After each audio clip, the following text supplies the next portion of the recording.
This is GabNet, the Great American Broadcast Network, now in its 7th year. Talk like you've never heard it before.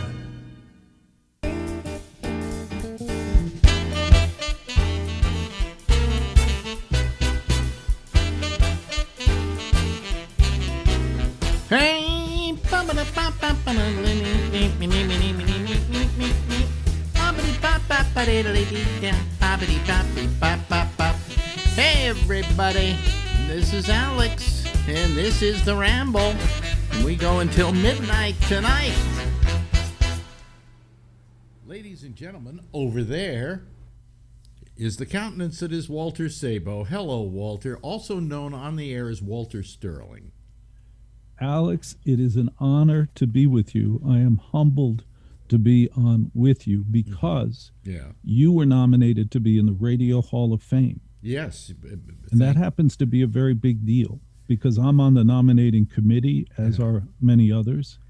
And when your name came up, it was probably for me, when the name came up, Alex Bennett, what was interesting is that not one person on that committee of 20 raised any objection at all. It was instantly, oh yes, of course. And you were instantly nominated. Wow, that's very nice.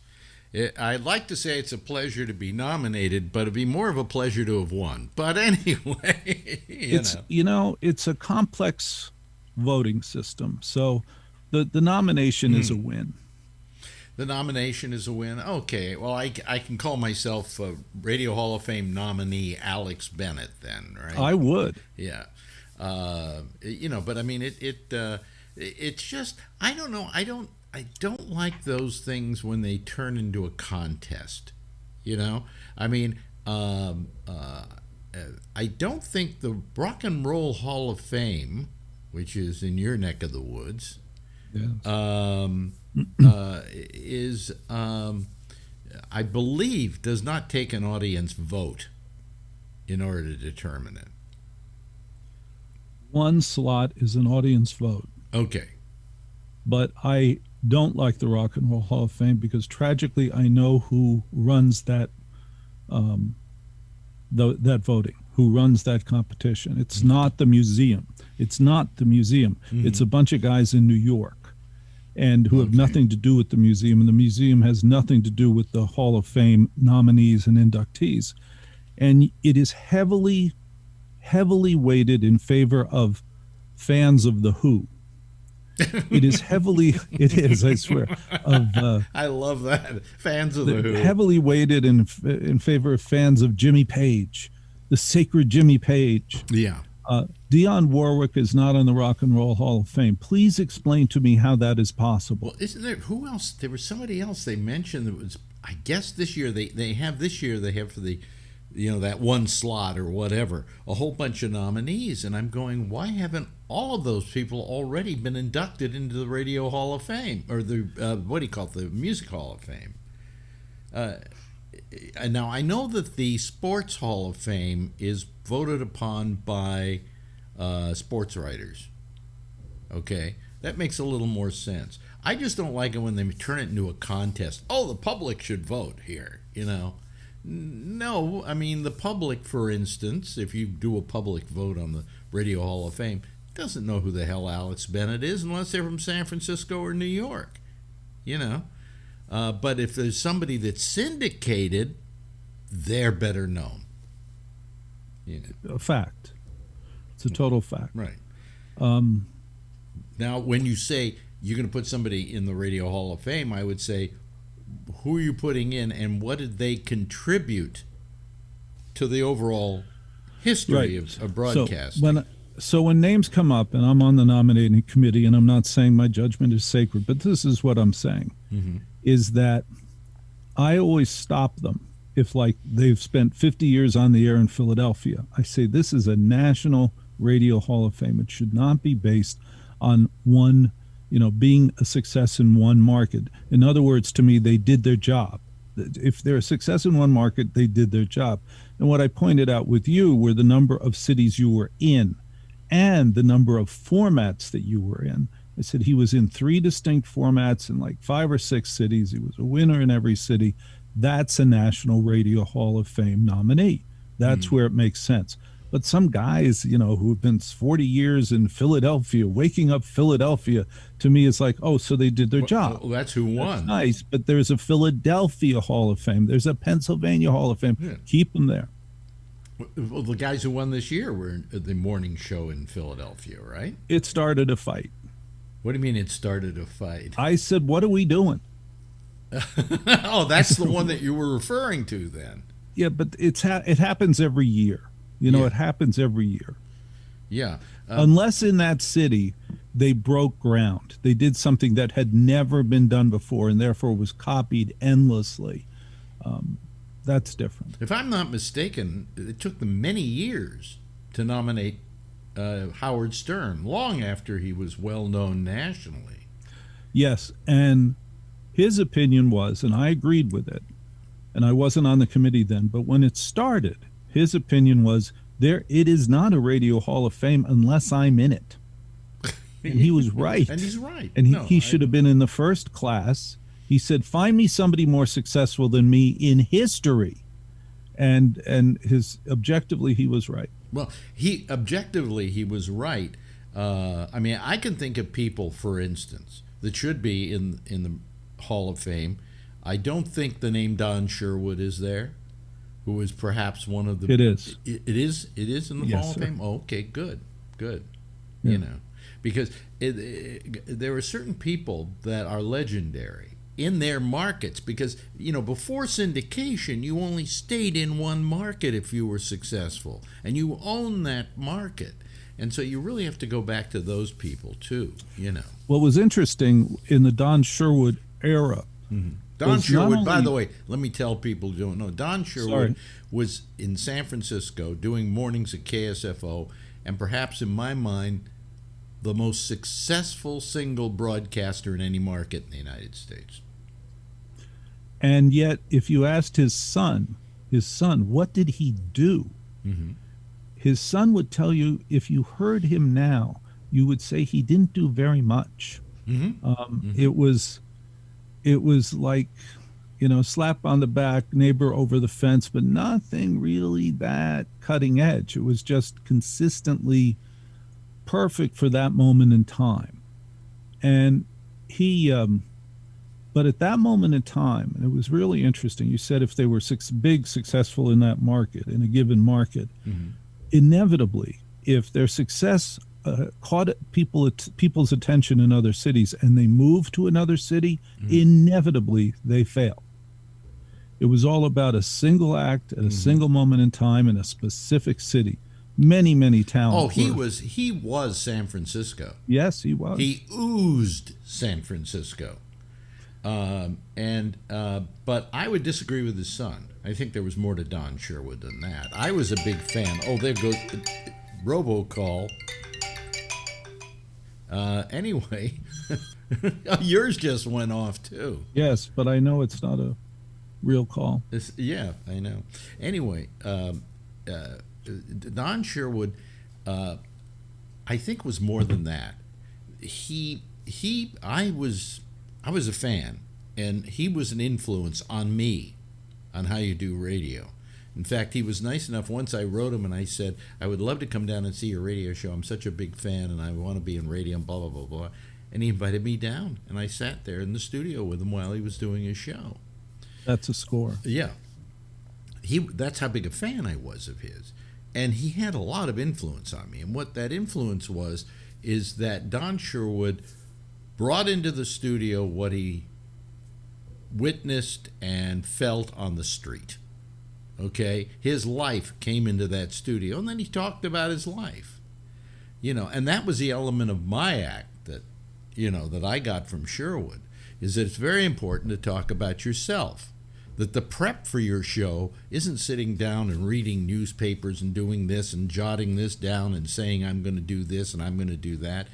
It's the life you live every day. And then when you walk into that studio, you bring it in with you. So I agree. I think he had more substance than his son says. I agree. And I try to do that with my show. Think about all the big syndicated acts today. Yeah. And how little you know about their life. How do they have a cat, a dog? What are the names of the children? You don't know. You don't know. No. You don't know. And why would I buy an Acura from somebody whose names I don't know? I mean, that's what they're doing. They're doing live reads, and I don't know who the hell they are. So I also find that it sets up, if you do it right, it sets up the power of the mirror. And there's nothing more powerful than talking to someone about themselves, which you can do if you talk about yourself honestly. So what do I talk about? I talk about the fact that my kid has apraxia, but I do more than that. I have her come on the air with me and review oh darn it, what's the name of the show where people open up storage lockers and go through this stuff? Storage Wars. Yeah. So I watch Storage Wars with my 9-year-old, and then I put her on with me and I say, let's talk about that show. Do you like those people? No, I think they're inappropriate. Do you like the stuff they find? No, it looks terrible. So she talks about Storage Wars, and then she cheered off and she said, that show you watch where everything they say is beep, that one, the beep on the boat, I mean, I said, you mean Below Deck Mediterranean? She says, yeah, very inappropriate. She says, but she does it with a speech impediment. And so she's very entertaining. And I talk about the fact that we have 3 cats. My wife hates the cats. And then my biggest challenge in life is the check engine light has never gone off. In my car, the check engine light has never gone off. And we're up to about $3,000 to get the check engine light to go off. And you take the car in and they fix it and everything, right? They do what they have to do. Multiple Well, garages. then they're supposed to turn off the check engine light. Right. The problem with them turning off the check engine light is that will last, if they don't make the repair, that'll last about a day. And if you go to a good inspection station, then they stick the thing in your car, they know what you've done. They say, did you just have this fixed? And I go, oh, no. Well, there's something wrong with this. And then the next day it goes back on. And I can't get it inspected until the check engine light goes off. No, really? Really. I thought that check engine light was like, it was there as a service to the driver. It's time to check your engine or whatever. But I don't feel served. Well, they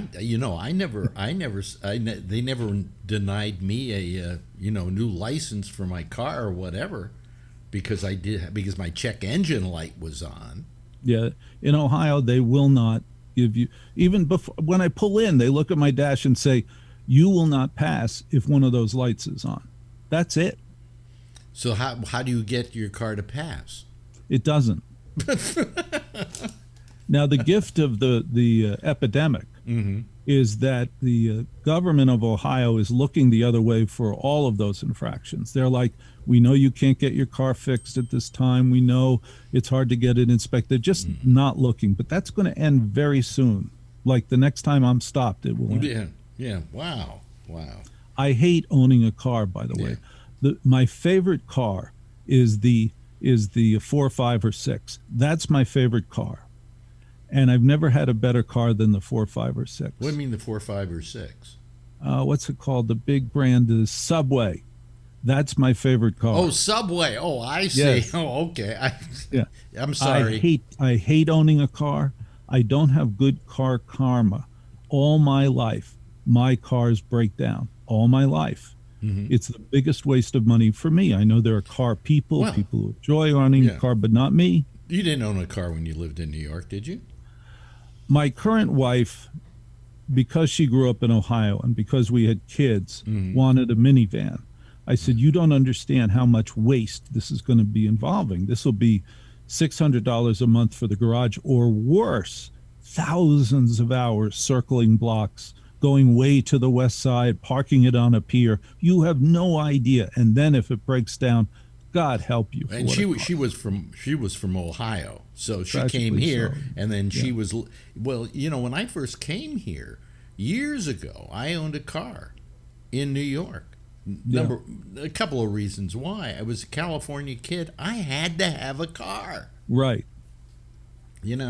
And as years have gone on, I finally, when I came out here the next time, I went, well, I sold my car in California, and I don't think I'm going to get a car. And I really haven't missed having a car. But the problem is I also don't leave Manhattan very often either. No. You know? No, the other problem is that the expense of owning a car is outmatched by the expense of renting a car in Manhattan. It's crazy what they charge. Well, renting a car was reasonable a few years ago. When I rented my last one, I go to Hertz, I get it for the weekend. It would cost me about $200. I finally decided you don't do the weekend, because if you do a whole week, it's cheaper than if you do 3 days. So what we were going to do the next time was rent it for a week and then go where we go for 3 days and then travel around for a while. But anyway, the point is that I've never had a reason to own a car in New York because exactly what you say. To begin with, you got to pay for the car. Maybe you're making payments on that car. Then you have to once you're making the payments, you have to get the insurance, which is much more expensive in New York City than it is at anywhere in the United States. I don't even know how much it is anymore, but I'm sure it amounts to several $100s a month. All right? It was $400 a month when I had a car. In New York. Okay, $400 a month. Then you've got the parking, which, as you say, is anywhere between $400 and $600 a month. Right. So, I mean, and then you don't use it because you live in Manhattan and you take a subway or a Lyft or whatever. You don't drive down somewhere because then you have to find a parking space or you have to put it in a garage at $50 an hour, So, I mean, so here's what happened. So I haven't had a car. So then COVID comes along.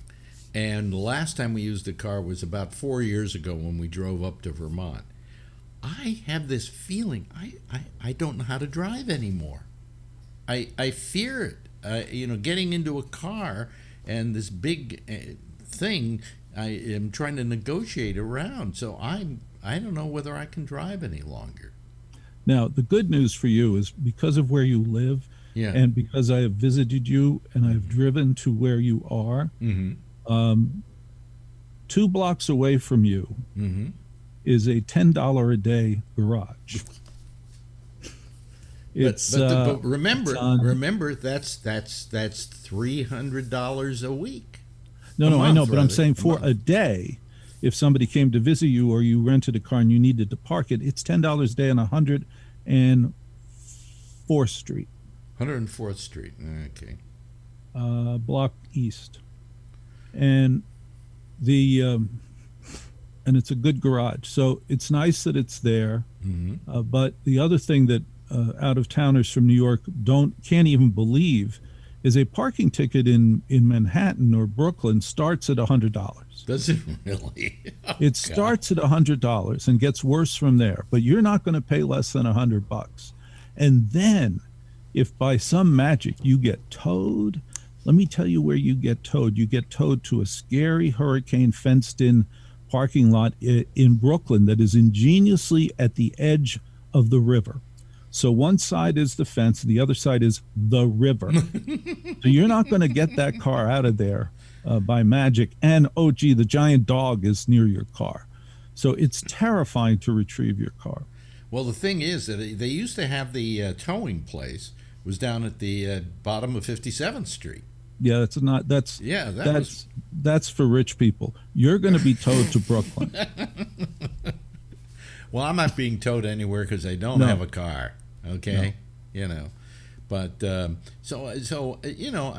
we're getting back to what we were talking about. This is exactly the kind of thing that you talk about and I talk about. But I find that my problem has been since COVID. I have nothing to talk about because I'm basically in the house all the time. And I don't have any kids to bring on to talk about TV shows, so I find I've been robbed of my essence by not having much of a life experience going on right now. Well, what I did with that, and you're welcome to borrow, is I talked about the fact that finally the rest of society has caught up to my fantasy, which is to sit in a very comfortable chair all day and watch episode after episode of any given TV show that I'm obsessed with now. So I when this hit, I was in heaven. I'm like, oh, finally, I don't have to go outside. Finally, I don't have to pretend to be active. I can just sit here and I'm doing good deed. It's like jury duty. I can just sit here. I'm one of the few people who has never complained about jury duty because to me, it seemed like an ideal way to pay the day. I can sit. Everybody thinks I'm doing something normal. Over there is Chinatown. At lunch, I go to Chinatown. I couldn't be happier than to go to Chinatown. Yeah. And then I go home and everybody goes, oh, Walter, it must be terrible to have to do jury duty. And I go, oh, yes, it's so terrible.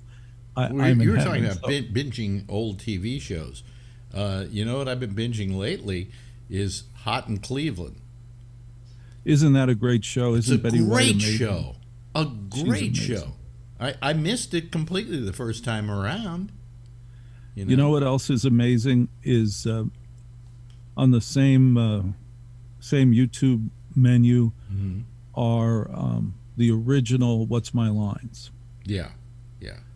And you see a very different world from 1950, 51, Right. 52 of people who are on What's My Line and how that show was hosted. And John Daly treated each of those panelists as though they were the king of England. They were deferred to, respected, and to have Bennett Cerf sitting there. People don't realize who Bennett Cerf was. He wasn't like running Random House. He was the founder of Random House. Yeah. Random House was his idea. And then he took 3 hours off a week to go on this TV show, which, by the way, do you know where that was shot? Where? It was shot on the upper floor, the mezzanine floor at Grand Central Station. That's where they shot. Yes, that's where the CBS studios were originally. Right. How cool is that? Yeah. You don't get the feeling they're on the mezzanine floor. It's not like they used the view from the mezzanine as a background or anything. Today they would, by the way. Today they would. They must have then felt that it was that they were ashamed to not have a proper studio. Yeah. That NBC was at 30 Rock with real studios. They must have been embarrassed. Well, people don't realize originally the major studios that they used for NBC were in Brooklyn. Right. Yeah. Right. And to this day, some of the soaps are still done there. Brooklyn TV studio in Brooklyn. Right. But we went from Don Sherwood to talking about life experiences. But as I was saying, I find that I don't have as much to talk about because before I could kind of talk about the adventures of Alex Bennett, right? And today I went to here and this happened and I went to the dentist and there's not that much that I have to talk about lately. Or maybe it's just But you go outside now, right? You go outside. No, I don't. Really? No, I mean, I'm about ready to venture out there again because we've given the all clear signal that things are not very bad here in New York. But, as somebody who's 82 years old, this whole COVID thing scared the shit out of me. You were right to be scared, and you were right to stay inside, and you were right to take care of yourself because that's why you're here. Yeah. Your governor wasn't going to take care of you, and it was handled poorly on all fronts. But as I say to anybody who will listen to me, I say, none of these people in charge wanted anyone to die. Yeah. None of them had any experience with a pandemic. They did their best. Right. Nobody wanted anyone to die. Yeah. Yeah. So, I mean, I've been indoors a lot. And I probably should go back out. It's winter now, though, and it's cold, so horrible. My walks are not appropriate, so. What series have you been binging? Do you remember any Hot in Cleveland, that's about it. I mean, come on, there's 6 seasons of that, 156 episodes. That's right. The other, and I love that Storage Wars. I love that Storage. There's no show. Well, I love Below Deck Mediterranean. Brilliant. The way I explain it to friends, I say, you have to understand what it is. This is a show about Australian high school dropouts wearing uniforms that are too tight, who don't know where to put the fork on a place setting. And that's a whole hour. Yeah, right. It's a whole hour. But the Mediterranean one, I just like best because the women are kind of more attractive. And it's just the whole thing. But what it is... Well, you know why they're more attractive, don't you? There's a reason. Why? The captain is a lesbian, and she she's very picky about who shares her bunk. So now she has a crew of Australian. How do you know she's a lesbian? Has it been stated she's a lesbian? Yeah, I think they actually showed the wedding. Oh, really? Yeah. Oh. So she's a lesbian, or as I would say in the air, a known lesbian. A known lesbian. Known lesbian. But the kids are high school dropouts from Australia, so they've got those great accents that are automatically sexy, and they don't know anything. So you can tell them anything, and they'll think it's a good idea, bad idea, I'll have another drink. It's a great show. And then I found out what it takes to make that show. They have 400 people in the production staff to make that show. That's how many hotel rooms they have to get. And one of the staterooms on those yachts is the control room. Control room, yeah, that's what I've heard. So they have a control room on that boat, and it's brilliant. And it must cost for Bravo. Well, they probably have to rent out the boat, don't they? Or how about the people who rent? We're going to go over, folks. This is going to be a longer than usual interview because I love conversation. The people on the boat they pay half of what they would normally pay. I see. Okay, all right, and they agree to be on camera. They're thrilled. Yeah. And so the company pays for the rest of the boat. So it's got to be an expensive proposition. How much does that boat go for a week or something? Depending on what I've read, it's $350,000 or $400,000. Oh, Jesus! So that's not a cheap show to produce. That's not like your normal reality show where they go into a home owned by a housewife of Cincinnati or something, and Not to mention the fact that you think about the show, I don't see any product placement in that show. So the only way they can offset that cost is with people online subscribing or ads. Yeah. For some reason, a lot of people who I know, my friend Shecky, for instance, they all watch Below Deck Mediterranean. Or Below Deck, whatever. They have several Below Decks. I like the Mediterranean one best. Yeah, me too. They have Below Deck Mediterranean, Below Deck Sailing Yacht, and I don't remember the other one. Yeah. Perhaps there will become a whole Below Deck network. It's kind of like MSNBC on weekends has become the Shark Tank network. It's like Shark Tank all weekend long. Good decision. Yeah. Another kind of show I always watch. Those guys, yes, brilliant show. Those guys get paid $35,000 an episode, each of the sharks. Mm-hmm. They don't need the money, but they each get paid $35,000. And as Robert Herjavec says, you have to understand, Mark Cuban can buy and sell all of us 10 times over. Yeah. He's just crazy rich. Yeah. But that's a great show because again, I call it is a potato chip show. You just start eating it and eating it and eating it, and you got to eat some more. And yet it takes no work to eat them. Right. And no investment. Right. You just lie there and let it waft over you, and then it's on to somebody else with some stupid thing he's trying to sell. And you listen to them and you go, I wouldn't buy that, and then they argue over it. It's a perfect show for vegging. Yeah, and you can stop and start it at any time. Really, there's another robocall. But the other thing about it is that, and my kids and I have figured this out, each shark has a type of person that they are inclined to give money to. Mm-hmm. So Mark Cuban really likes 22-year-old fierce young men who go door to door to sell their idea. He loves that. Yeah. And then Barbara Corcoran likes entrepreneurs who have given up everything, lost everything, and have no place else to go. She loves that. Right. And Robert Herjavec has a suspicious tendency toward women of a certain age who are very attractive. Yeah. He likes that. So they each have a tendency. Wow. Well, listen, we're running out of time here. Thank you, Alex. And I love talking with you. It's always a great pleasure. It's a great pleasure for me. I want to tell your viewer one thing, which is that When you were on the radio in New York Mm-hmm. during the Kent State protests Yeah, you and the always Kent talk State about this. shootings, Yeah. your fierce, honest anger on the air all night on WMCA during that period was breathtaking. It was setting the bar in ways that had never been set before. It was establishing authenticity from a host we had never heard before. And people like Howard Stern have often commented on those shows. He heard those shows too.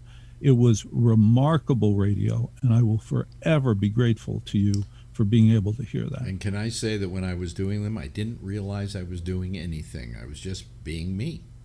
And that's You were what we're channeling talking about. what you needed to channel. Hey, stay where you are when we're through here. I want to talk to you for a second. And Okay. that's Walter Sabo, ladies and gentlemen. He knows Walter Sterling. He can be heard across the country on Sunday nights. I know starting here in New York about 10 o'clock, something like that. 10 to 1 Eastern. Right. And you should listen to him. And he's also kind of part of the history of radio, I hate to say. Anyway, I don't want to make you that old. Anyway, thanks, Walter. Appreciate Thank you. it. Bye-bye. Thanks. This is GabNet, the Great American Broadcast Network, now in its 7th year. Talk like you've never heard it before. I can't get things to ever run right. Oh, God. Hold on a second. Everything goes wrong here. Hello. Welcome back. How are you? There's only one person waiting to come on the show. And everybody had a good a period of time here to get it done. So we'll go to the one person that's there, okay, and talk with him. And if we don't hear from somebody soon, well, we'll just call it quits, okay? So anyway, let me bring him on here. And here comes Kevin. Oh, here comes Kevin. Okay, let's admit Kevin. There we go. And there they are, ladies and gentlemen. There's Alan and Kevin. Hello, Alan. Hello, Kevin. You're very blurry, Kevin. No, always when Kevin's camera starts, it has like those little lines in it. Yes. And then they go away. They go away after a while. Do you notice it too, right, Kevin? Yeah. Never been able to figure out what does it, right? No. Yeah. Okay. Well, you know. I told you every night that my lights flickered in this apartment. Right. About 10 o'clock. That's better. Yeah. The lines are gone. You're Hack it with a hammer. Yeah. But on the button, it used to go at 10 o'clock. My lights started to flicker, and they do it for about 3 minutes, and then they'd stop flickering. And I thought it was something, I don't know, maybe over the Con Ed where they were changing the service or what. I don't know what they were doing. And all of a sudden, I figured it out one night. It's my coffee maker. Yeah, it's my Keurig. It draws a lot of power. Huh? Do they draw a lot of power? Yeah, high amperage. Yes. Wow. You plug your toaster and your coffee maker on the same circuit and use them at the same time, you'll probably get a blown fuse. Oh no, we did. Let's see here. I did the microwave and the coffee maker same time. Goodbye. That's all she wrote. All right. Yeah. You know, I feel living in this apartment is like camping out. You know, it's just like one adventure after another. I even had a squirrel in here once. So, you know, it's when I first moved in, there was a squirrel. I'm sitting there in the kitchen and I'm having something to eat. I look over to the side of my eye. There's a fucking squirrel standing there. And I wonder how he got in. Well, they got in through the window, which was open. Oh, okay. Then the squirrel saw Phil on the show and jumped to its death. Yeah, right. No, but the squirrel, this is strange. I had seen something out of the corner of my eye occasionally in the apartment, and I went, I'm not seeing anything. And finally, I look over, and there's this squirrel, and he's in the dining room. And so I immediately start clapping my hand and say, "Get out of here!" And for a while, he's kind of looking at me like, "You really think I'm going anywhere?" think I raised the teeth too. Yeah, you think I'm going anywhere? And I went, yeah, you better go or I'm going to fucking kill you. And at that, he took off and went out the window. Now, I wondered how he got up there, but I hear they can climb up the side of buildings. They're very, very adroit. Yeah.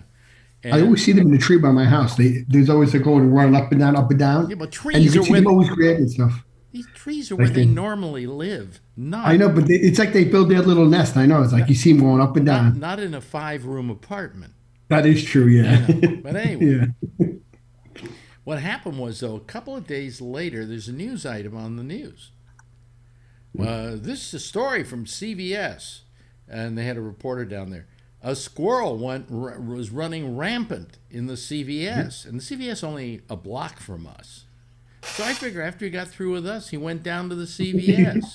He's shoplifting. They never even get arrested. Don't worry about it. Yeah, but he went to the CVS, and they caught him there. So he was playing it really loosey goosey, that squirrel.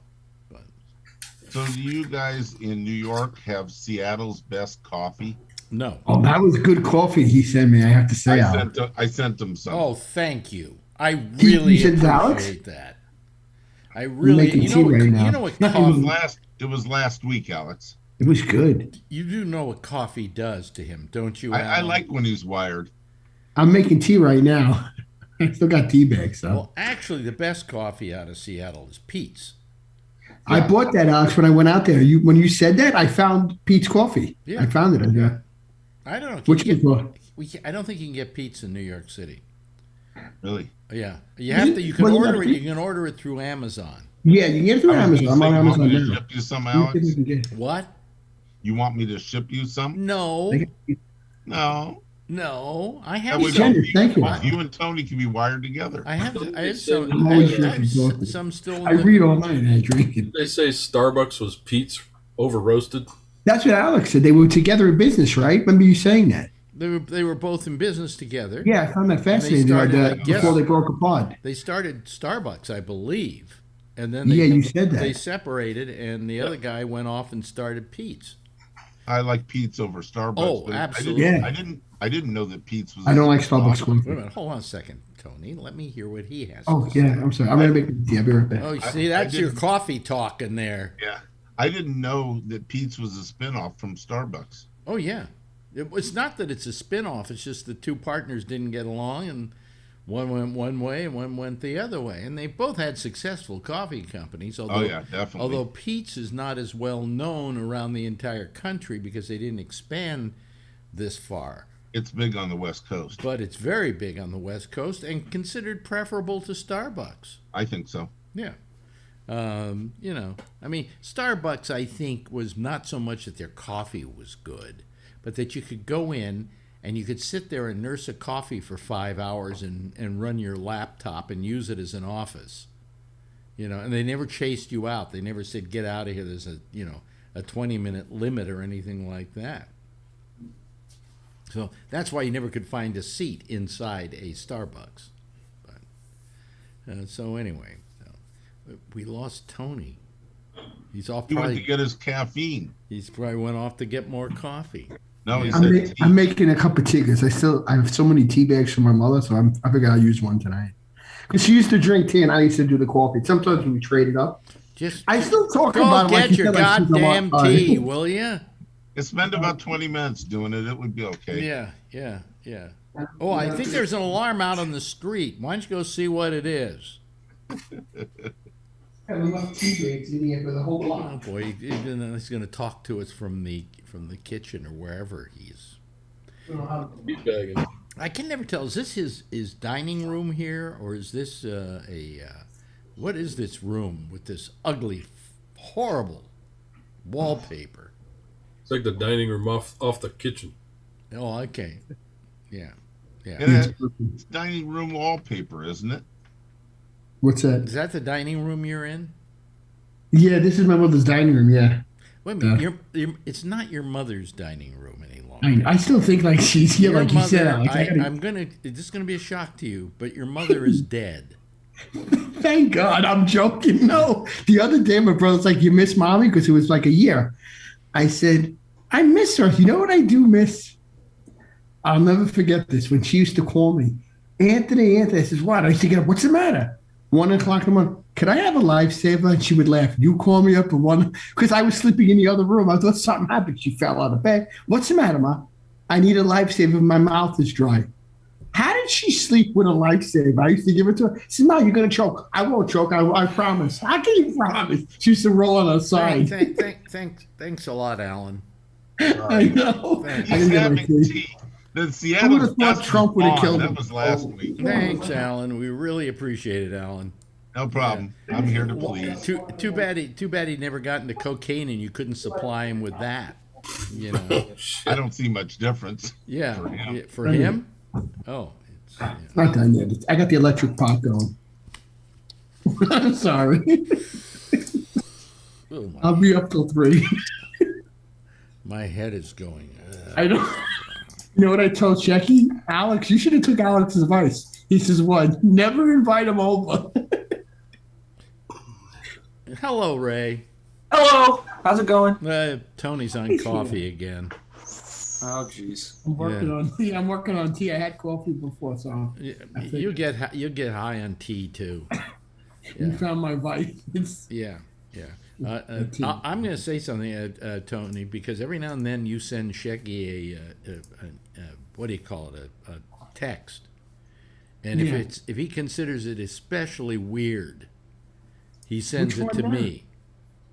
Oh, Do you know what I'm talking about? yeah, the pajamas. Yes. Alex, I saw nice Superman pajamas. He didn't want. Hold on a second. Hold on a second. He goes, "This is ridiculous." It does. Can I just have a show of hands? How many of you guys here wear pajamas? I always Hold have on a pictures. second, Tony. Oh, go ahead. How many of you guys here wear pajamas? Did I just make my point? You don't wear pajamas, Alex? No. You would like them, I thought. No. Really? No. I got all different ones. No, in fact, I wear these things. Well, I don't know if I can show them. I have those on right now, flannels. Yeah, flannels. But I'll when I change go to it to my sleep I at got night, Marvel, when I go to vitamins. sleep at night, I take them off. Yeah. None I of got us Family wear. Guy. None of us wear pajamas. Apparently, you do.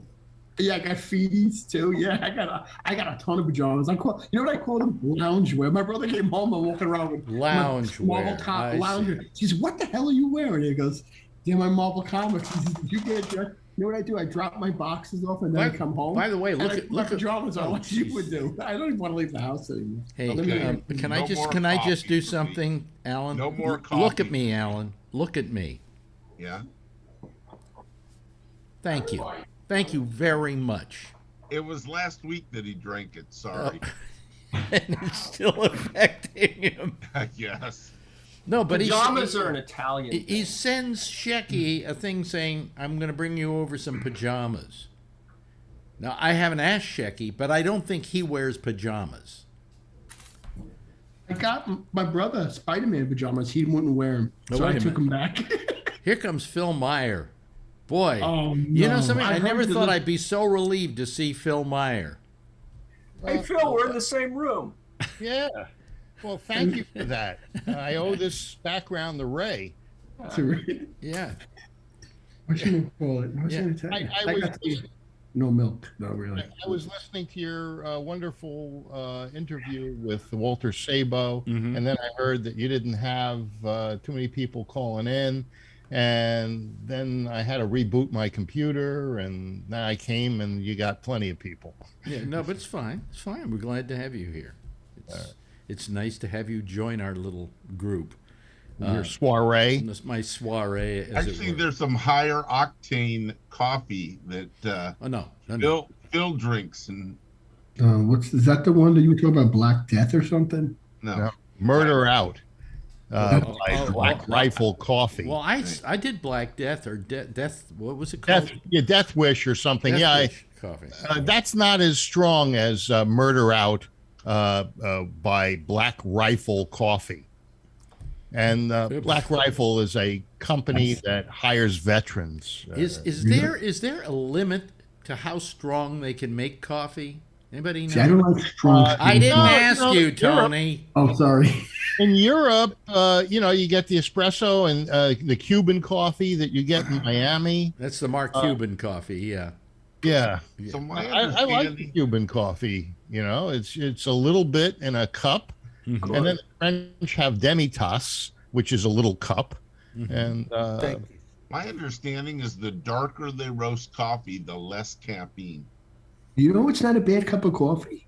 My brother took me to McDonald's when I came back from the doctor. McDonald's coffee, Alex, is pretty good. Yeah, it's considered pretty good. You know what's considered really good? Which one? Dunkin' Donuts. Ever since they don't let me sit in there anymore, I refuse to buy coffee in there. They won't let you sit in the place. Listen, you should not be allowed. You should not They be won't allowed. let you sit in the place. You would not. Tony. You should not be allowed to buy coffee anywhere. You're right. Ever since you said that, I told that to Shecky. He's got me pegged. I didn't even realize my little things that you picked up on that I never noticed. Well, he sends me occasionally one like that one he sent to me, and he Well, the said, coffee, you were right, Alex. I never knew I was like so jacked up. he half the said, "You're time." never going to believe the Oh yeah, I'll buy you the text I pajamas. I'll just leave by the got. house room. What's your size, Alex? Phil, this is why I don't send Tony any higher octane coffee. it'll knock them out. You should send it to him. It's actually Wanna laugh? the smoothest coffee I've had in a long time. what? What's that? It's strong. It's smooth. What? Kind of like the way I love my women. What's the name of the coffee? I'm afraid to ask. Called Black Rifle Coffee, and it's Black the Rifle. It's on Amazon? style that I like, and I don't like any of the others. Is called Murder Out or MO. Is this a real coffee? Yeah, he likes his coffee like he likes his women. Yeah, it's the real Black deal. and bitter. Brown sugar. Peach So why do you coffee. drink coffee at night? Don't you want to sleep? Who, me? Yeah. What am I doing? read till like 3 a.m. I'm trying to. I'm a night owl actually. Oh, okay. Yeah. I need to So have something to wake I can me get up. up early though. Still, Ray. I can get up at 7 still. I don't sleep till I can go to sleep about 2, and get up at 7. Yeah. Yeah. I don't know. Yeah, I used to stay up late. You don't need to sleep much, I guess. I think I'm- You know what? I can catnap here and there. I can give me okay. 5 hours. I'm pretty good. In Oh, no, between- he's- Alex is falling asleep. Yeah. No, I'm not falling asleep. I'm getting woozy, It's painful. and I'm drinking coffee.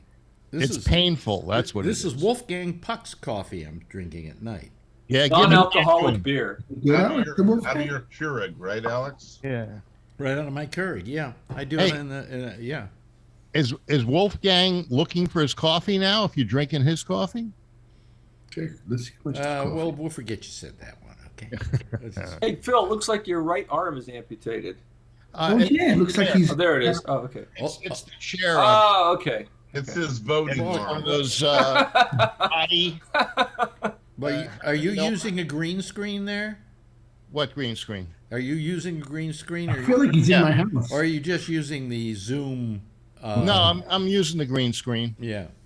Hey, Phil, you've been working out? You look like you're in shape. Yeah, I actually have been. I didn't feel good this morning, and I didn't go to the gym, but I've been going 3 days a week, and I'm doing CrossFit. Oh, good. And not that I've lost much weight, but I've gained a lot of muscle, Yeah. and my waist has gotten thinner. I I feel, know. from working out. I didn't feel great this morning. I felt like I had COVID. Really? Yeah. Oh, they said I was reading an article. They said Bob Saget had COVID. How would they? They were saying that when he No, died. it was months before he No, he- Before? fell and hit his head. No. They when they did the autopsy, they found he had COVID. Oh, really? wow. Because I thought that he had COVID earlier, months before. Maybe No, he they did. said Well, maybe that's what happened. no, that's not what happened. What happened Oh. was head trauma. Head trauma. They don't know how he got a blow to his head. They think he may have just gotten out of a car and hit his head against something, And That'll do it. Then he went up and went to sleep, and I guess he got a brain hemorrhage and died. Yeah. That how Sonny Bono bought it when he was skiing. He hit his head and On a tree, yeah. On Yeah. a tree. Same thing with Liam Neeson's wife. wife. Yeah, she had head trauma and then died. Yeah, it's very common, Yeah. and it can happen to you, and you don't even know you've got it. You know. I've had a couple concussions, and they make you go right away and get a scan, even if you feel okay, because you won't even know you're bleeding on your brain. Yeah. You'll die in like a half an hour. Was that when you were boxing? Yeah. And then I got assaulted, and then I got in a car accident. You know, they couldn't pay me to enough to box. I don't care what they offer. Actually, it wasn't a blow. I fell down and hit the back of my head. I didn't get knocked over or anything. I just fell. Yeah. No, the front of the guy's fist hit the front of your head. No, that's not happening. I fell. Yeah. I mean, it's a freakish thing. It's just an absolutely freakish thing. You know, Ray and I have gone to those MMA matches, and there is no way that I would ever get in the ring like that. Me either. Even if I was young, and I can't believe those people. They're probably not going to be able to speak in 20 years. Oh. Hey, Phil, you know, I think the second one we went to, I was friends with one of the guys in there. Yeah. He was like my boxing coach. I couldn't believe it. And he got his butt kicked. Oh, I remember that. Yeah. Bill Hicks, the great Bill Hicks, had a bit he did once where he said that he believed that it would be a good idea if the World Wrestling Federation were to like hire old ladies like in their 80s to box to the death with one of their wrestlers, who would then kick the crap out of them and kill them. And he said, how would you rather your old granny die? You know, in some kind of little hospital room somewhere with her skin so thin you can see the blood coursing through her veins and slowly dying a long, anguishing death, or have the crap beat out of her by a major wrestler, you know? No, that's only for ex-wives. Yeah.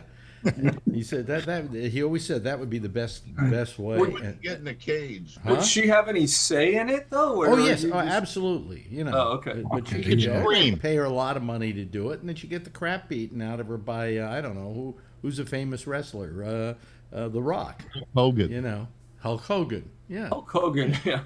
He's like 70, I think. You know, they do that in the streets of New York. You know, the random old ladies, mainly Chinese, get slapped down and beaten and pushed into traffic.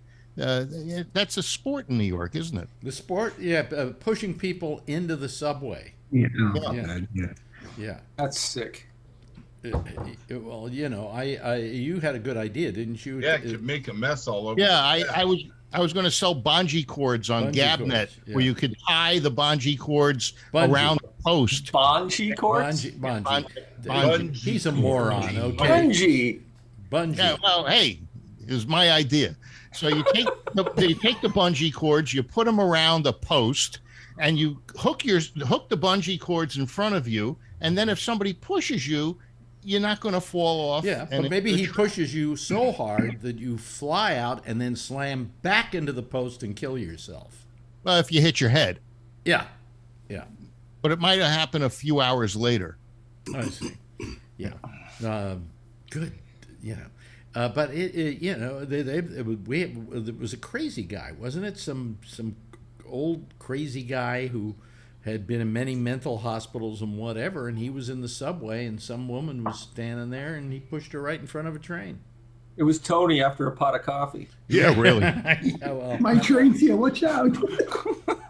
Move out of the way. By the way, you got my order wrong last week.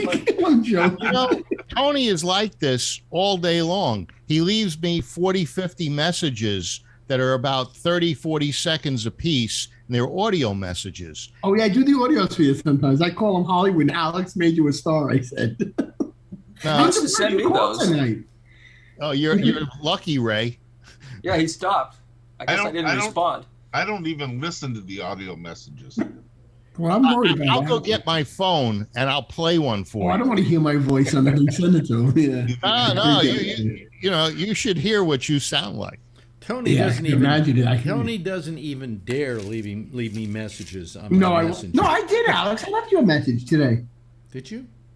Yeah, I said I was going to call later. I was telling you. Oh, I'm sorry. I didn't get it. You know why? Block. Because I've blocked your messages. He was smart. I told Shecky, he's smart. You got to listen to him. He laughs. Okay. You see, he's always thinking, Phil, you got to do what he does. Block me. You're kind of like Beetlejuice. If we say your name 3 times, here you are. I know. I come. Last night I didn't listen because I was kind of reading, but usually I do listen to you guys. Yeah. What do you read? I'm reading. He looks I'm at reading the 2 books actually. I'm reading a Thomas Wolfe book, and I'm reading the book on the birth of the CBS morning show, the NFL. You Are Looking Live. Brett Musburger, Irv Cross, Jimmy the Greek. All right. So it's pretty good so far. Yeah, the Brett Musburger book on them. So it's pretty interesting. Yeah. Cool. Yeah, I'm kind of like sorry about that. And I got a book on Jack Rollins, Alex. I was talking to Chucky about him, so I didn't start that yet. So I was excited about that. You read any books by Whoopi Goldberg? Please, no, I don't. Is she funny, Alex? I can't take her. My mother liked her on The View. I never got her. Is she a comedian or? You know what happens with Tony? The worst part about Tony is he asks a question and then he answers it. I did answer it or no? Did I? You did. You asked There we it. go. I didn't even realize that, Alex. Alex is right. You do it a lot. I'm sorry. All right. Is That's she okay. funny? Guy. I mean, I don't get her. If you don't answer his question fast enough, That's what it is. Yeah. You don't have time to answer his question. Sorry. I do that all the time. Yeah. You just did it. You said, "Is she funny?" I don't get her. You just did it. I didn't even again. realize that. All right. I'll throw it to the crowd. I don't care. But To begin with, she was funny. She wasn't a comedian, basically. Was she? So she wasn't then. She was she would basically did theater. She basically did One-person theater. one-person shows. Over at Julia Morgan, I lived around the corner from her in Berkeley, and she used to do the shows there. Her shows. And they were like one-woman shows, right? Yeah. They weren't really stand-up comedy acts. No, they were one-woman. Well, you know the difference between really? you know what the difference between a one-person show is and a comedy act, don't you? New comedians. $29.95. Really? What's some one woman show? She would go there and like tell a story or something? Or? Tell stories, yeah. Yeah, she'd write like the little one. And she was very good, and she was very good at it. And then also, okay, so maybe I would enjoy it. I saw her a couple times. She was good. Ray, did you ever do something like the vagina monologues? I know you did love letters. I did. Yeah, love letters. I don't know how you were able to do it without crying, but yeah, I did the penis monologue. I do that every night pretty much. Oh, that's called begging? No, he talks to his dick. 20 minutes of begging. Come on, baby. I shake you. You're supposed to stand up. He did a play called Love Letters. Yeah, and Alex doesn't think it's a play, but and Alex is right. You read it. Well, yeah, you read You it. know what it is? It's a lazy kind of theater in that they can get any two people. Like, we just got. I agree. Whoopi Goldberg and Regis Philbin. And they're going to read love letters now. We rehearsed a lot, though. The way he has to read it, he can't cry, and some of it is very pulls at your heartstrings. And, well, we rehearsed we did a ton of rehearsal, and I almost had it memorized. But I did do a play that's usually read, and we memorized it. It was called The Guys, and it was about 9/11. Yeah. Very sad. We memorized the whole thing. It was 100 pages long. So, and there's just 2 of us. How do you memorize that? You just would keep reading it? How does that work? You know you're going to have an audience on a certain day, and it gives you a big incentive. Oh, really? There's different ways. You do like connection between words, and then also when you do the blocking, walking it on stage, it helps you remember or when I'm facing this way, or when I'm saying this to her, you remember something else, or you can picture things. Well, when I was doing theater, we were doing Arsenic and Old Lace at the Marin County, Marin Community Center Theater, and I came on and I was playing the part that Boris Karloff played on Broadway, Jonathan. And I would come on every night and I would do it and whatever.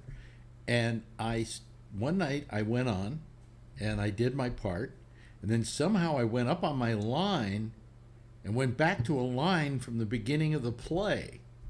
And we went through the whole first act again. Have you ever had that happen? Huh? That happens. It hasn't happened to me, but it happens. Because you get keyed by something, and all of a sudden you go back and you're saying a line that's in the beginning, then all of a sudden everybody has to kind of go along with it. And like, I think we had the longest first act in history that night. Sometimes I walk into a room and I can't remember why. He remembers 100 pages. It's different. It's different. Yeah. It's just repetition and use sense memory, physical memory, imagination, connecting words, whatever you have to do. I was never good at memorizing, but yet when we did a play, I was able to. Yeah, because it's different kind of memorization. Well, I mean, because there's movement, there's intention, there's all these things. And if also, it's well written, you're reading the play over and over and over again. Yeah. You're doing it over and over and over again, and eventually you just kind of get it. Is it like when you learn lyrics to a song? Kind of. Yeah. Kind of. Yeah. But here's the thing. Here's the thing. I mean, I found when I was doing Log On TV, and I was doing these stand-up bits for on technology and so on. I first was intimidated by having to memorize, and then I suddenly realized, don't be intimidated by memorization. Right. Just let it waft over you. So I would read it a couple of times, and then I'd kind of get it. I'd say to myself, well, what is this about? And and I usually nailed it. That's the thing, is like, if you really think, like, what's the meaning? Why am I saying it? What's behind? And you memorize, like, human beings. I would have to say that half the time, it was a shame when I didn't remember it, because I was the guy that wrote it too.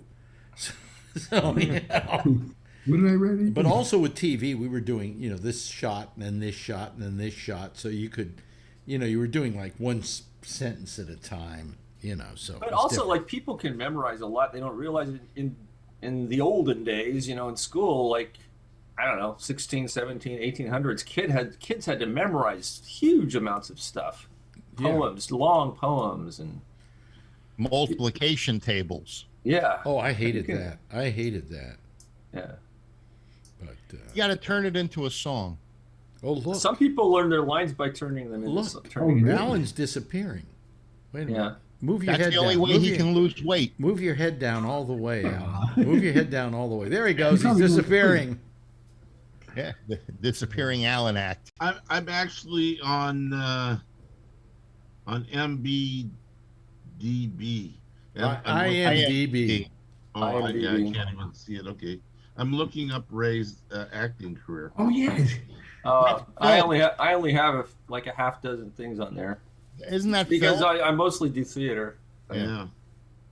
I saw Ruben's Place. You did? Yeah. How in the hell did you see that? Wow, that's actually a pretty good movie. I had a good part in that. That wasn't you, the young boy in it. No, I was his uncle. Right. That was a good movie. I just don't remember much about it. Yeah. It was a good movie. Yeah, it was a long time ago, though. Yeah, 2005 is what it says here. Let's see here. I looked up Alex Bennett on IMDb, and I used to have quite a few things there, but no more. Oops. Did you see that Dave Portnoy thing I sent you? He was talking about a different Alex Bennett, but I thought that was actually him for a rant. That was funny. That was funny. Yeah. What was this? Are you familiar with Ray? You were familiar with Dave Portnoy, the Barstool Sports and the pizza reviews? No. Where's that? Dave Portnoy. He owns Barstool Sports. It's a national thing where I guess they have something to do with football games and Portnoy. And so he's been traveling around the country, going to different pizza parlors and rating them on video. And he's going through a lawsuit right now. And he was complaining about two people that used to work for him. And one of them, I believe it was her name, was Alex Bennett. And he was ranting and screaming. And I sent it to Alex. I don't know that he opened it. He sent it to me too. There was some woman named Alex Bennett, Yeah. Yeah. Oh, did you look it up?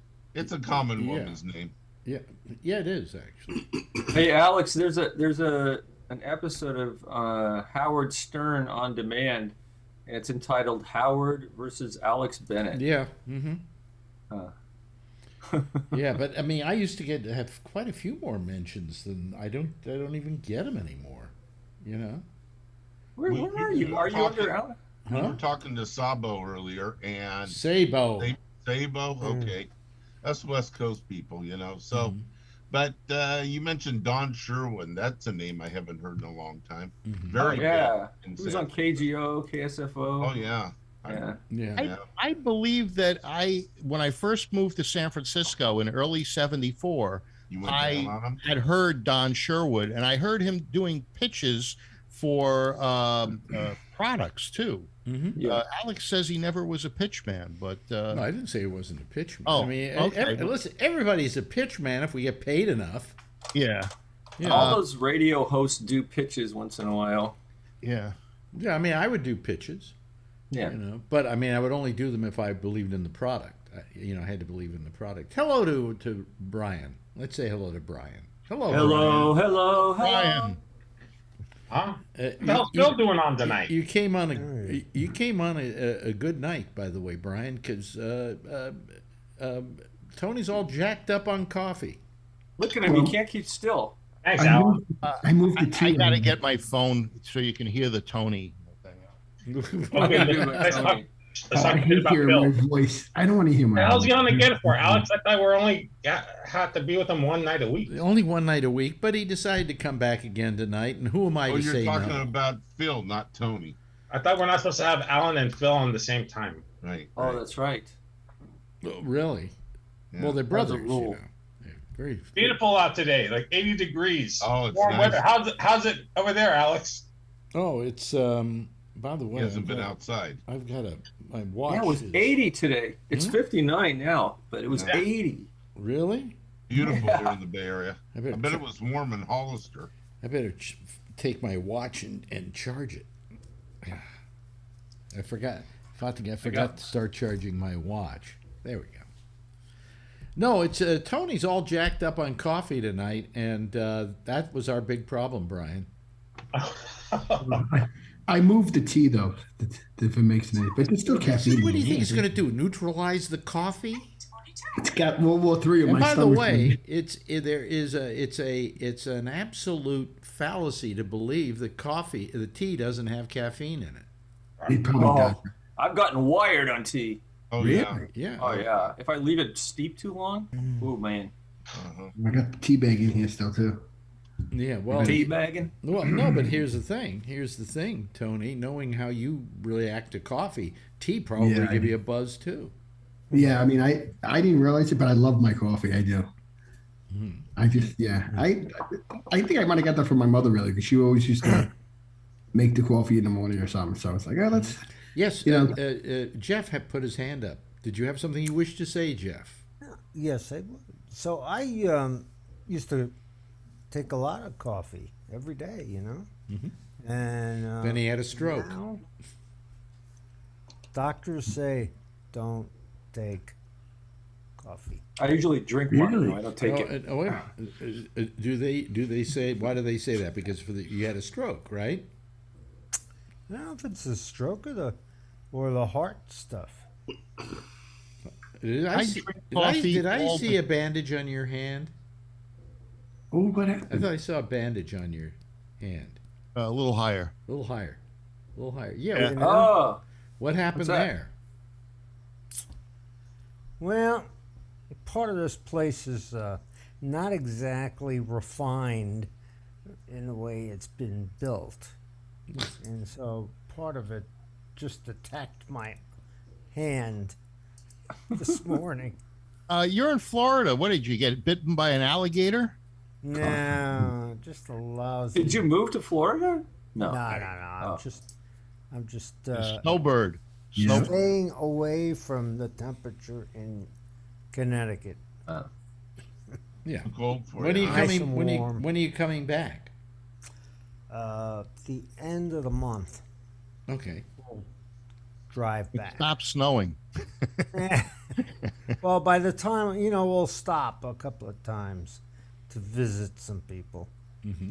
Yeah. And by the time we get there, unfortunately, it's going to be March, which is always a pretty lousy time anyway. Well, no, middle of March, though, gets very nice.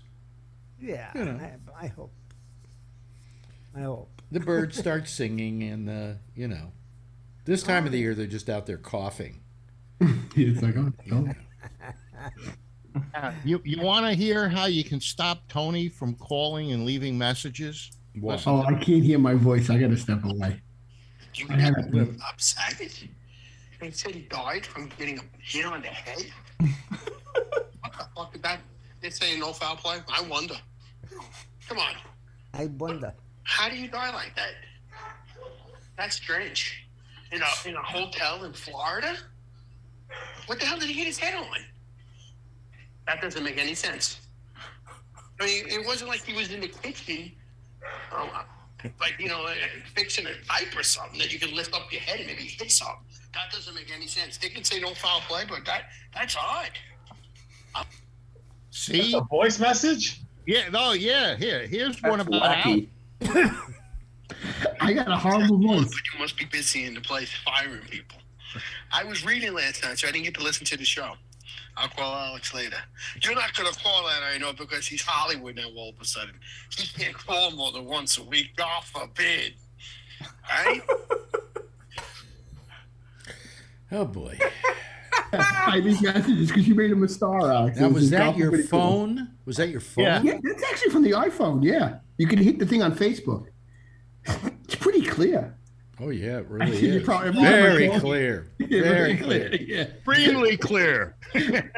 Brian, Block how, people I on the hate my iPhone. voice. Alex, can I ask you a question? When you would you shut up, Tony? This is actually important though, before I forget. Like, when you used to hear your voice on the radio, did you Tony. have cringe or no? Take a break. Hey, Oh, yeah, right. Tony, you don't have to talk. I can play your messages.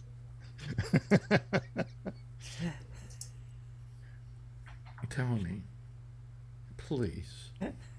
Hello, Kevin. God. Hello, Brian. How are the two of you doing this fine evening? We got his background. We got his I voice. didn't ask you, Phil. Do you have to be the secondary Tony here? Yes. And I'm good at it. Kevin? No, we're doing good. We just got our building released to us today, so that's a huge accomplishment from having two small buildings, and we leveled them, designed and built this huge factory. Is pretty exciting. So we got our turnover today. So How long did it take you to build the factory? it was a year. Over a year, we just demolished the two buildings, so it's probably a year and a month. Yeah, it was fast. Lodi? And Yeah. and is all the stuff in already? All the One of our three of our machines are in, because we had to be cautious because the city didn't want us doing too much in there because it's still a construction site, so we still had to wear hard hats and everything. So but we're ready to go now. It's pretty exciting. Brian, how did it compare doing it in Lodi to doing it? Didn't you build another one in the Bay Area, like in Newark? Newark was good, but did it take longer? And was there more? the building was already there, so we moved into a site that it was already up. Those This who one we're are here fine. tonight from New York, which is Jeff and Tony. There is a Newark in the San Francisco Bay Area. Yeah, it's not Newark. Yeah, it seems as though, in fact, there are a lot of towns named after East Newark, Coast New Jersey. towns in the Bay Area, because I think when people came out, they just missed the town they came from, so they named it Newark. There's, what else do we have? Pittsburgh, Pittsburgh. without the H. Yeah, it's spelled different. Pittsburgh. You know how they name carpet colors? They throw a bunch of lipstick names in a hat or a bowl. They pick out the name and they pick the sample and they put it together. So it might be called Luscious, or sometimes they call it San Francisco. They got all sorts of names. We So- were talking about cities, not about lipstick and rugs. well, that's rugs are important. How do you pick a carpet company's name? The ones that are still in business. You said that you picked A1, right? So they see. Oh no, I belong to a buying group, but it's called Carpet One. Oh, But Carpet people call up and they say, "Well, what's the name of your company?" Carpet One comes just before Carpet Two in the book, but it's going to be tough to say that because nobody has the yellow pages anymore. Yeah. Yeah. Is it Carpet One, the numeral? ONE. ONE. Oh, okay. Yeah, it's fancy. They spelled it out. Oh, okay. Okay. Because Carpet 3 would come before Carpet 2. It's quick to ejaculate. Well, let's not say that. I don't want to get demonetized. Wait a minute. Don't you get rug burns on it when you use a rug? Oh, sorry. Can't even forget about that. Anyway, you know what's weird is the lowest populated city in the Bay Area is Colma, apparently. But that's not really true. It's If you the count most all the dead people. It's the most dead people than Ohio. Yeah. It says there's only 1,500. Have you ever people seen the there. City Hall in Colma? Have you ever been to the City Hall in Colma? It looks like a mausoleum. Really? Yes. Probably is. Yeah. Yeah, no, it's the highest population. In case people don't know, Colma is a city in San Francisco. It's all cemeteries. And it's all cemeteries. Yeah. Yeah. Yeah. All my family is there. It's all mostly military too, right? Because they still have living. on 280 they have all the all the white stone. That's in San Bruno. That's in San Bruno. We're talking about Colma. Colma has a bunch of My private mother and father are buried in Colma. Yeah, You can find my father. He's got a tombstone. Yeah. Where's he at, Alex? Something eternal, something or something. I don't know. Mine are at Holy Cross, of course. I don't know. The Catholic I have to look it up. Somebody sent me a picture of my father's gravestone. I guess trying to shame me. 'Cause I've yet to put one up for my mother. Have you put up your mother's tombstone, Tony? Yeah, we just had we had the stone already because she's buried with my dad, of course. But it took them about 3 months because of COVID to get the engraving, maybe more. So her name's now on the tombstone. Oh, okay. My father, yeah. So she's at peace. Before that? Did it say name of wife here? Is that what it is? One of the things that I liked about New York, you could see these graveyards that were back from the Revolutionary War times. And if you looked at some of the gravestones, they were very interesting to see grave sites that had been. Go to Holy Cross. You'll find those back there too. They're like in the 1800s. Yeah. You know, I was going to tell you, Alex. Not too far from my mother's grave and my dad, Geraldine Ferraro was buried there. Oh. Yeah. I mean, she probably doesn't know who she is, my mother, but she's in the same area, like pretty much. Didn't Geraldine Ferraro, when she ran for Vice President, wasn't she making things out of like a paper plate, and she was putting her stuff on it? I believe. Really? She was knitting those hats with the beer cans. Really? I'm surprised Phil didn't make fun of that. Yeah. The straws. It might have been. It was. Yeah, it'll come to me. There was a black woman in New York, and her name used to be on the tip of my tongue. Big, heavy set gal. By the way, she was the one with the paper. We don't have much time, so Bella Abzug. That's what it was. Right. Who's? Let me bring up something quickly because it's towards the end of the show, so it's not like we don't want to get Tony on coffee, and we really don't want to get Phil on talking about Trump. But today we had the most wonderful story about Donald Trump. The toilet. Did you hear this one about toilet gate? Yeah, I call it toilet gate. Oh, flushing the papers down the toilet? Yes. What?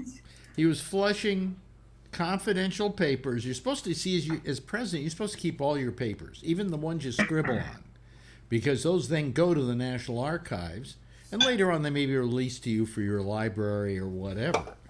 And but whenever he tried to destroy most of his correspondence and stuff, and what he did was some of it was they found the toilet was plugged up terribly, and they went in and they snaked it out and what they found were papers he had written on. Oh. He was flushing his the papers Stormy down the Daniels? toilet. That's where and then he started, and then at the rallies he was saying, and you had to flush the toilet 10, 15 times to get the thing. Yeah. No, but actually, he gave a Saved all his speech when he toilet was paper. running for president about Hillary and about Hillary-gate and stuff, and you shouldn't be allowed to you can't get rid of your papers. You have to hold on to your papers and blah, blah, blah, and it's illegal to not do so. And then he didn't do it. He was flushing them down the toilet. He was tearing them up, and his How do they know? staff had to tape them back together. And they pull them out of the toilet? Oh my, that's Did funny. they pull them out of the toilet and tape them back together? Or? Well, no. They pulled those out of the toilet. I think it was paper mache by that time. But some of them he tore up and threw in the trash. And then they'd have to go get them. And then, I guess they had like a jigsaw party or something and put the pages back together again with tape. And then he took a lot of his papers. He took a lot of the papers with him to Mar-a-Lago, which he wasn't supposed to do. If you clean up the piece of paper, they have a scanner like copiers that with software will put it back together for you. You lay it on the on like somebody tore up a "I'm gonna kill somebody" note or something. Okay. You can lay the pieces down, hit the button, and the software, like a copier, spits it out all the way it was originally. And also in the speech he was giving about Hillary Clinton, he said, if you don't have anything to hide, why are you destroying your messages and stuff like that? So, I mean, if he wasn't trying to hide anything, why was he tearing them up and flushing them down the toilet? Hillary, good enough for him. They also say that they don't have the telephone calls during the 45 or 50-minute period, the hour and a half period after the insurrection at the Capitol. And he says that's because I didn't make any calls, I didn't get any calls, and it's known that members of Congress did call him.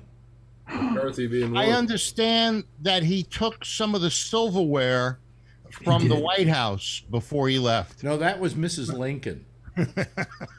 He probably would take the silverware. Let's take it. When that story come out yesterday? Today came out. Today, that's no, probably, I heard something yesterday. That's probably why they released that story about Biden giving out free crack pipes.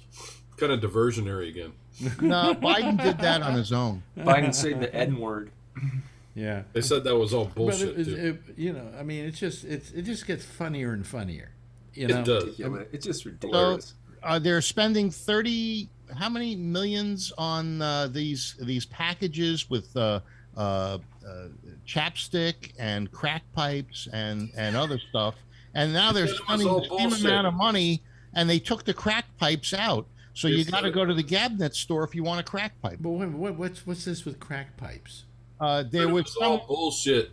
No, it was a package that they're giving homeless drug addicts, and it was supposed to contain a crack pipe, and as one of the items, it's like a gift bag. On the side of the Trump pipe, it says Trump, right? Yeah. No. Yeah. Well, they've suggested that we supply heroin addicts with needles, and the reason for that is because some of the needles get dirty and people die of infection and so on and so forth. So it's better just give it to them rather than have a bunch of people die. But I don't know how that applies to crack pipes. Well, there was if you look around, there's a story today about these gift packages that are going to homeless and drug addicts, and a crack pipe was one of the things that was in the package. And so people complained.